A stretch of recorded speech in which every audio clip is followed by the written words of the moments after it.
नमस्कार प्रेक्षकांनो, स्टार प्रवाहावरील ठरलं तर मग या मालिकेच्या आगामी भागात आपण पाहणार आहोत की घरामध्ये सर्वांकडे हाराचा शोध घेतलेला असतो, परंतु हार काही मिळत नाही. पूर्ण आजी बोलते, घरामध्ये बाहेर नंतर कुठलीही व्यक्ती आली नाही. मग हार कुठे गेला?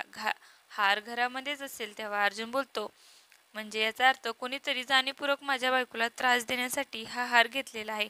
त्यानंतर आपण पाहतो अर्जुन आणि सायली ही प्रियाच्या रूममध्ये देखील झडती घेतात आणि त्यावेळेस अर्जुनला प्रियाच्या रूममध्ये तो हार मिळतो आणि तो हार पाहिल्यानंतर सर्वांना धक्का बसतो आणि अर्जुन सर्वांच्या समोर तो हार दाखवतो आणि पूर्ण आजी सर्वांना सांगतो हा हार मिळाला आणि तोही प्रियाच्या रूममध्ये. आणि त्यावेळेस प्रियाला देखील राग आलेला असतो आणि प्रिया ही बोलते, हा हार तर सायलीच्या खोट्या आईबाबाने चोरलेला आहे आणि याची शिक्षा देखील त्यांनाच व्हायला हवी. आणि तेव्हा सायलीला राग येतो आणि ती सर्वांच्या समोर प्रियाच्या कानाखाली मारण्यासाठी हात उचलते.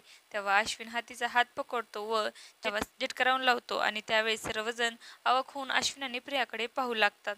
आता येणाऱ्या भागामध्ये हाराचे चोर हे मैनावती लोखंडे व सुधाकर लोखंडे आहेत. हे सायली आणि अर्जुनला समजणार का, हे पाहणं अतिशय रोचक ठरणार आहे. तुम्हाला जर आपला व्हिडिओ आवडला असेल तर चॅनलला लाईक, शेअर आणि सबस्क्राईब करायला विसरू नका. धन्यवाद.